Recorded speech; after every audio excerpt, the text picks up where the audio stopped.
Buenas a todos, soy Cristina Campos, residente de tercer año de Anestesiología y Reanimación del Hospital Universitario Torre Cárdenas, y en esta sesión vamos a hablar de las reacciones adversas asociadas a la transfusión de hemoderivados. En primer lugar, conoceremos cómo se obtienen los distintos hemoderivados, cómo se almacenan, qué significa el término leucorreducción e irradiación y la lesión por almacenamiento de glóbulos rojos. Además, tendremos en cuenta qué consideraciones hay que atender antes de hacer una transfusión para posteriormente adentrarnos en los distintos efectos adversos que pueden presentar los pacientes tras la administración de una transfusión sanguínea y cómo actuar si esto ocurre. La sangre se obtiene de donantes voluntarios, los cuales se someten a un pequeño cribado para detectar posibles factores de riesgo. En primer lugar, se atiende al historial médico, se le hacen preguntas a los donantes que incluyen información relacionada con las enfermedades recientes, viajes o toma de fármacos. Con respecto a las pruebas de laboratorio que se realizan, pues se estudia el grupo sanguíneo AB0 y RH, la existencia de anticuerpos irregulares antieritrocitos y pruebas para la detección de agentes infecciosos, que en nuestro país son la sífilis, el virus B, virus C y el VIH. La mayoría de las unidades se fabrican mediante separación de los componentes procedentes de sangre completa que se centrifuga y también se puede obtener en algunos casos mediante aféresis de los mismos. Con respecto al almacenamiento, este se hace en bolsas de plástico que permiten no solamente la separación de los componentes, sino preservar además la esterilidad.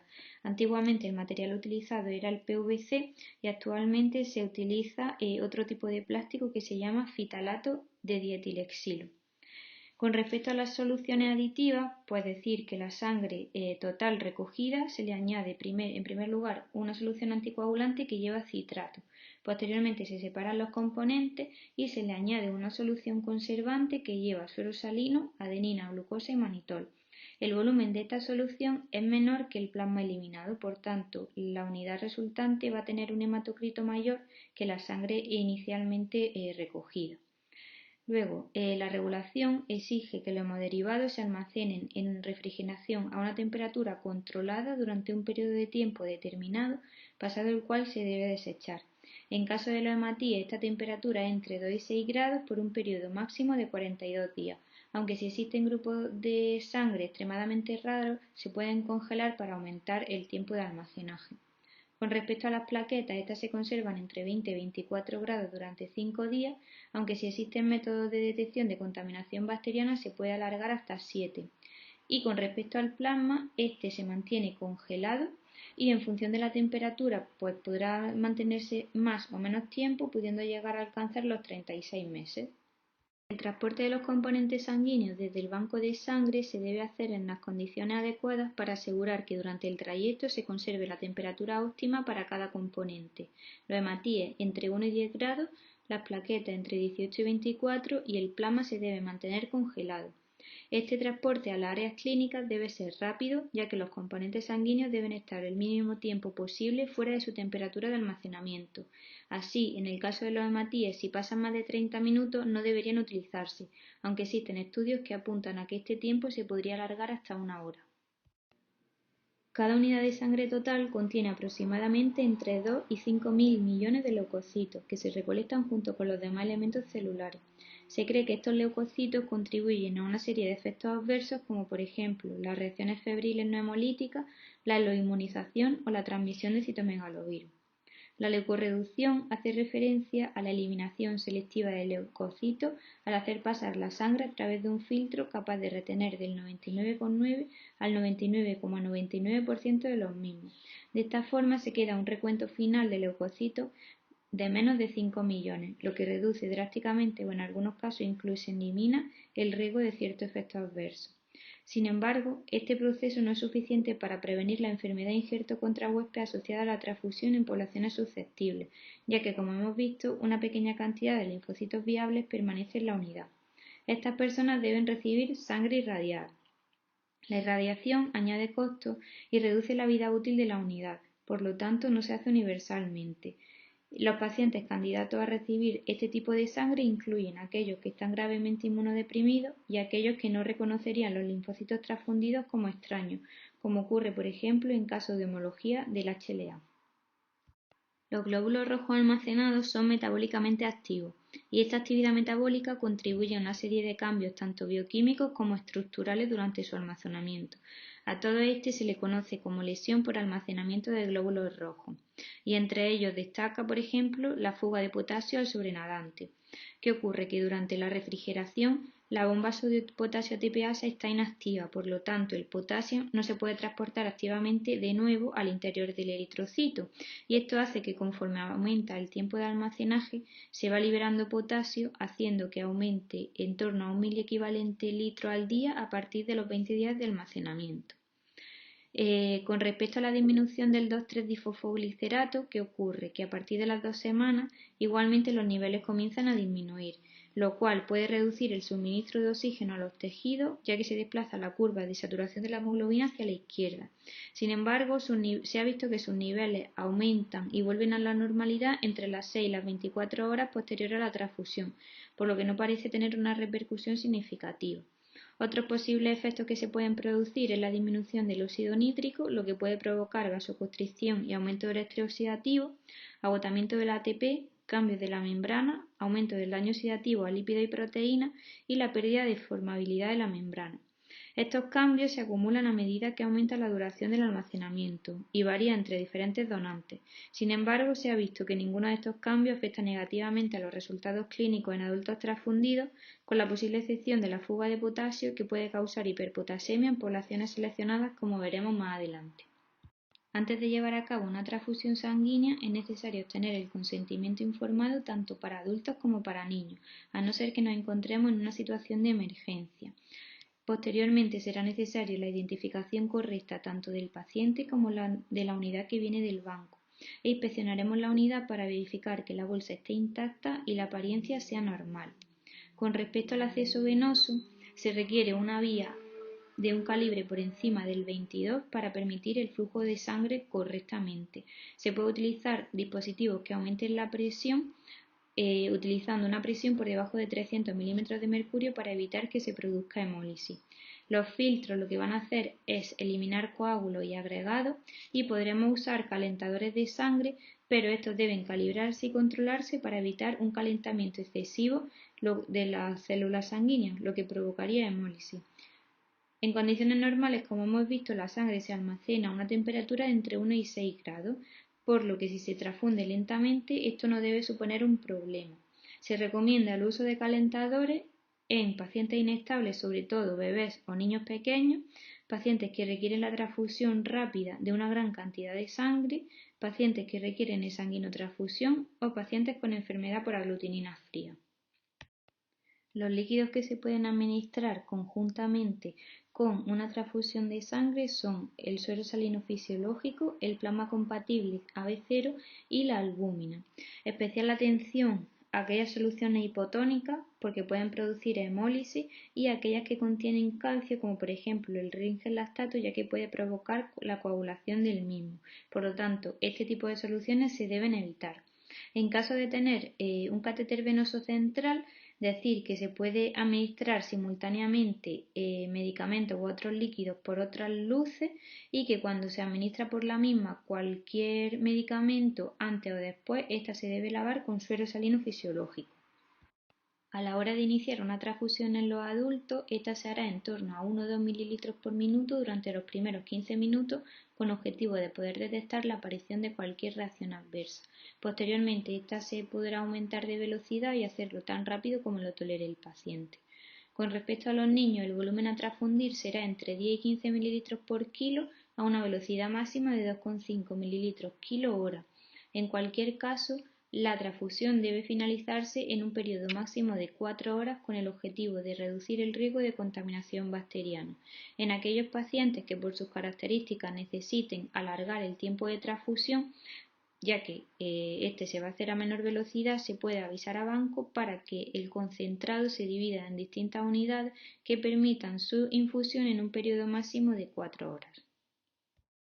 Una vez conocido esto, vamos a hablar de los posibles efectos adversos que pueden aparecer tras una transfusión de sangre y dentro de ellos empezamos por los efectos metabólicos. Con respecto a la hiperpotasemia, como hemos visto previamente, sabemos que los niveles de potasio en la unidad de sangre van a aumentar conforme aumenta el almacenamiento. Sin embargo, es raro que se observe hiperpotasemia en los adultos. Incluso cuando ésta se produce, generalmente es transitoria. Los factores de riesgo que se asocian a la presencia de una hiperpotasemia clínicamente relevante son, en primer lugar, relacionados con la transfusión, pues un tiempo de almacenamiento prolongado, mayor número de unidades o mayor volumen transfundido, una velocidad de infusión más rápida y el uso de sangre irradiada. Y luego, con respecto a los factores del paciente, pues los pacientes politraumatizados, ya que las lesiones del tejido van a favorecer la salida de potasio también al medio extracelular, la existencia de una función renal deteriorada, ya que tanto la insuficiencia renal moderada como grave disminuye la excreción renal de potasio, y en los bebés y en recién nacidos, ya que tienen un menor volumen de sangre y una tasa de excreción de potasio también reducida. Bien, como todos sabemos, la toxicidad por citrato puede provocar hipocalcemia, ya que el citrato se comporta como un quelante del calcio. Esto puede producir sensación de ansiedad, espasmo carpopedal, contracciones tetánicas y arritmias. Las poblaciones de riesgo incluyen a aquellos pacientes politransfundidos, sobre todo cuando se hace en un corto periodo de tiempo, y en caso de enfermedad hepática concomitante, ya que se altera el metabolismo del citrato. Y luego este también puede producir hipocalcemia, sobre todo en recién nacidos. Otros posibles efectos adversos son la acumulación de manitol puede provocar diuresis osmótica, la acumulación de adenina puede producir nefrotoxicidad, sobre todo también en bebés, y en caso de transfusiones crónicas puede aparecer sobrecarga férrica, por lo que en estos pacientes está indicada la administración de quelantes del hierro. Con respecto a las reacciones adversas mediadas por el sistema inmune, vamos a empezar a hablar de las reacciones febriles no hemolíticas. Estas ocurren en torno a un 1% de las transfusiones, siendo más frecuentes en niños que en adultos, y puede ocurrir con cualquier producto sanguíneo. Se cree que está relacionado con la presencia de citoquinas producidas por leucocitos pasajeros y se caracteriza por la aparición de fiebre, generalmente acompañada de escalofrío en ausencia de otros síntomas sistémicos. El tratamiento incluye detener la transfusión para excluir una reacción hemolítica o una sepsis como causa de la fiebre y tratamiento sintomático con antipiréticos. Este tipo de reacciones se previenen con la leucorreducción de los componentes. Las reacciones hemolíticas ocurren por incompatibilidad inmunológica entre el donante y el receptor.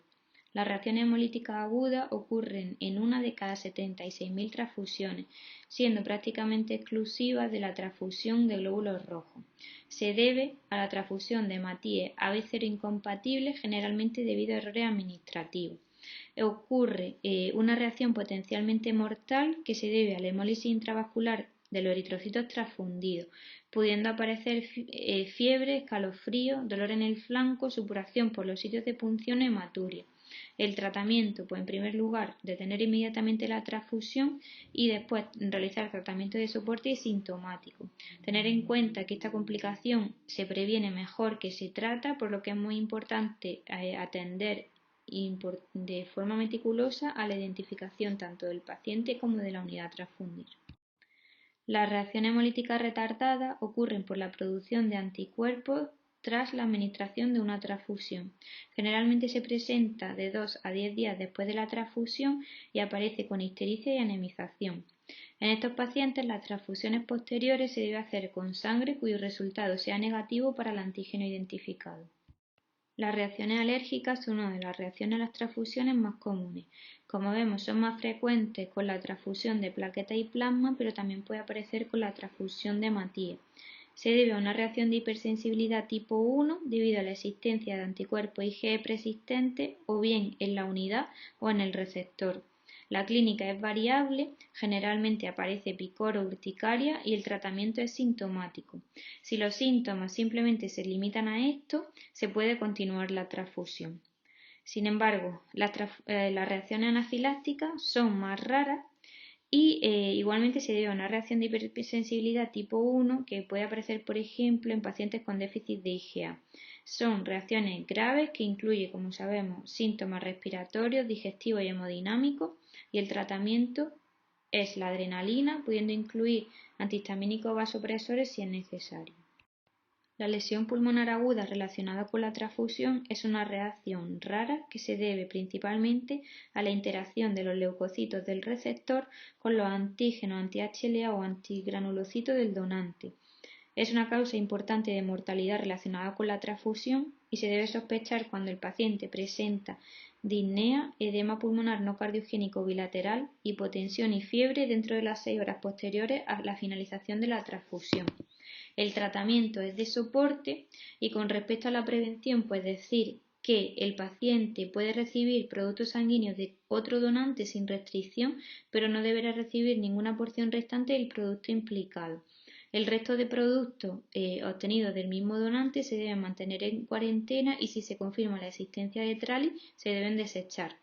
La mortalidad es significativa de este cuadro, pero los pacientes que sobreviven generalmente se recuperan por completo.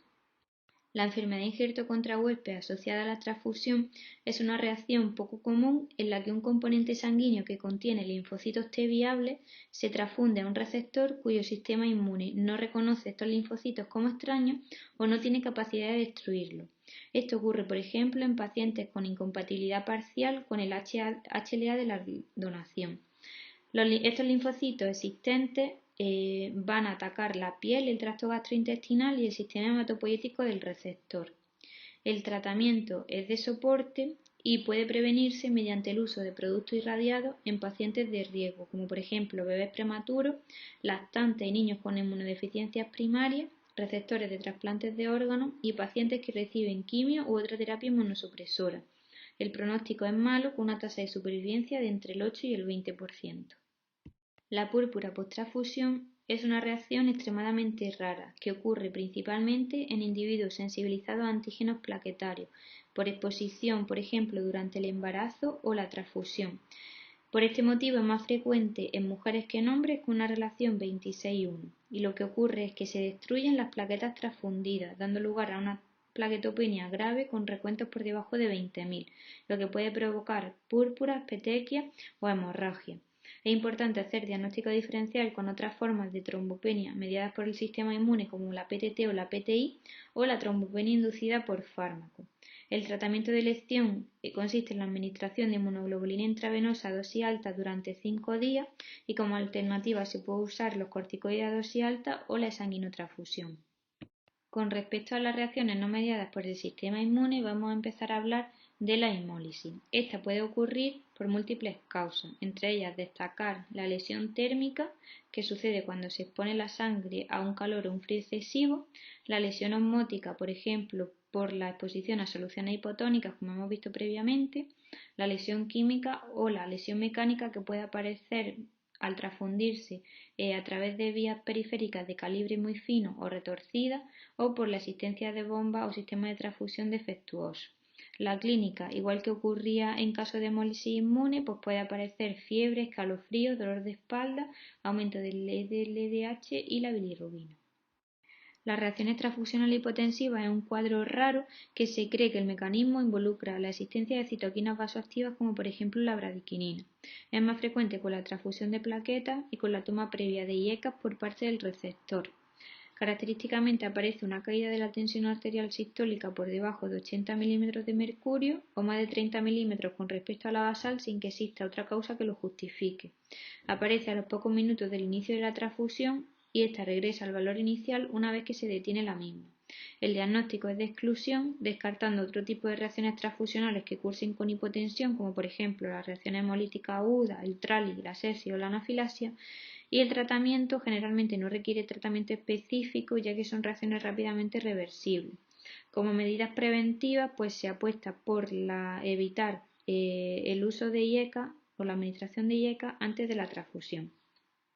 La sobrecarga de volumen aparece en menos del 1% de los pacientes transfundidos, siendo más frecuente en adultos que en niños.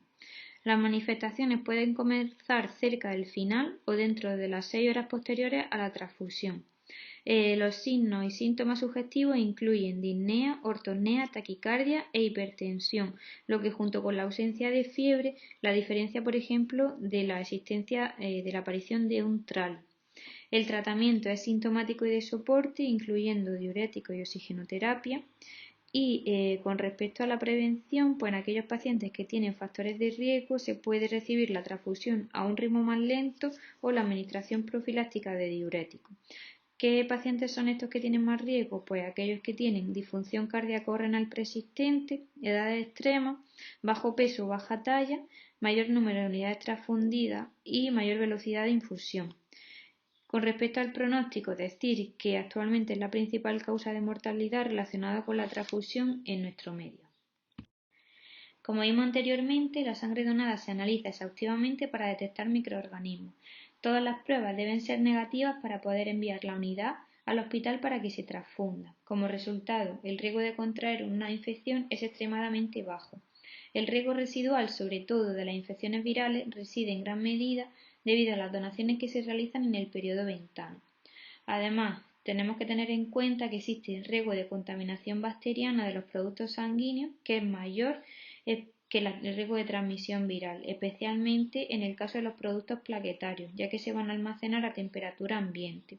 Esta contaminación puede ocurrir en cualquier momento desde la obtención hasta la donación, incluyendo el almacenaje, o también porque el donante tenía bacteriemia oculta en el momento de la donación. Por lo tanto, cualquier síntoma, como por ejemplo la elevación de la temperatura, la hipotensión u otros signos de sepsis, debe investigarse cuidadosamente en un paciente que ha recibido una transfusión. Los microorganismos gram positivos, especialmente los estafilococos y los estreptococos, son más comunes que los gram negativos. Sin embargo, las sepsis por gram negativos tienen más probabilidad de ser mortales. Los factores de riesgo incluyen las condiciones de almacenamiento y el compromiso inmunológico del receptor. La gravedad clínica es muy variable, desde contaminación bacteriana del producto sanguíneo sin enfermedad en el receptor hasta reacciones sépticas fatales, y el tratamiento incluye antibióticos de amplio espectro y soporte hemodinámico. Con respecto a las infecciones virales, ya hemos visto que según la normativa de nuestro país se analiza la existencia de virus B, virus C y VIH, además de la sífilis, siendo el riesgo residual de la transmisión de estas enfermedades la que aparece reflejada en la diapositiva. Para terminar, vamos a hacer un breve repaso, aunque lo hemos ido comentando en cada tipo de reacción adversa, de qué debemos hacer ante la aparición de una reacción adversa a una transfusión. En primer lugar, se debe detener la transfusión, evaluar y tratar. Detener inmediatamente la transfusión, guardar la bolsa para un posible análisis posterior y mantener una vía intravenosa permeable con suero salino. Se debe confirmar que se ha transfundido el producto correcto al paciente indicado y evaluar el producto para detectar cambios importantes tanto de color como la existencia de burbujas que sugieran contaminación bacteriana. Evaluaremos al paciente para analizar la presencia de síntomas y signos, y si la reacción parece ser de moderada a grave se puede iniciar e implementar tratamiento sin demora, como por ejemplo oxígeno para pacientes con desaturación, adrenalina en caso de anafilaxia, líquidos en caso de hipotensión o diuréticos para un paciente en el que se sospecha sobrecarga de volumen. Posteriormente nos pondremos en contacto con el servicio de transfusión. Los hematólogos verificarán administrativamente tanto el contenedor del componente, la etiqueta, la documentación y la muestra inicial del paciente. Se repetirá la prueba de grupo sanguíneo en la muestra del paciente post-transfusión. Se hará una verificación visual de la muestra del paciente antes y después de la transfusión para detectar hemólisis, e igualmente con este objetivo se hará un test de Coombs y una pantalla de anticuerpos. Y finalmente deberemos hacernos la pregunta de si es posible reiniciar la transfusión. Esto será posible en aquellos pacientes que hayan tenido una reacción alérgica menor o en pacientes con sobrecarga de volumen en el que éste se haya resuelto. Sin embargo, estará totalmente contraindicado en caso de sospecha de una reacción hemolítica aguda, de anafilaxia, sepsis o trali. Recordar que si en todo este proceso se ha superado el periodo de 4 horas, independientemente de que por el cuadro clínico se pueda reiniciar la transfusión, la unidad deberá ser desechada. Y finalmente, para terminar, una serie de ideas para llevar a casa. En primer lugar, recordar que las transfusiones de hemoderivados son seguras, pero que pueden generar efectos adversos de gravedad variable. Para su reducción es importante un almacenamiento adecuado, la leucorreducción y radiación en casos seleccionados, así como la identificación cuidadosa tanto del donante como del receptor, entre otras medidas. Ante la aparición de fiebre, escalofrío, hiper o hipotensión, síntomas cutáneos o respiratorios tras la administración de hemoderivados, se debe detener inmediatamente la transfusión y analizar las posibles causas. Y aquí os dejo un pequeño esquema en la que va apareciendo las distintas actuaciones que debemos hacer ante la aparición de un efecto adverso, así como una infografía sobre las distintas consideraciones más importantes previo a realizar una transfusión. Esta es la bibliografía utilizada. Hasta aquí la sesión de hoy. Muchas gracias por vuestra atención.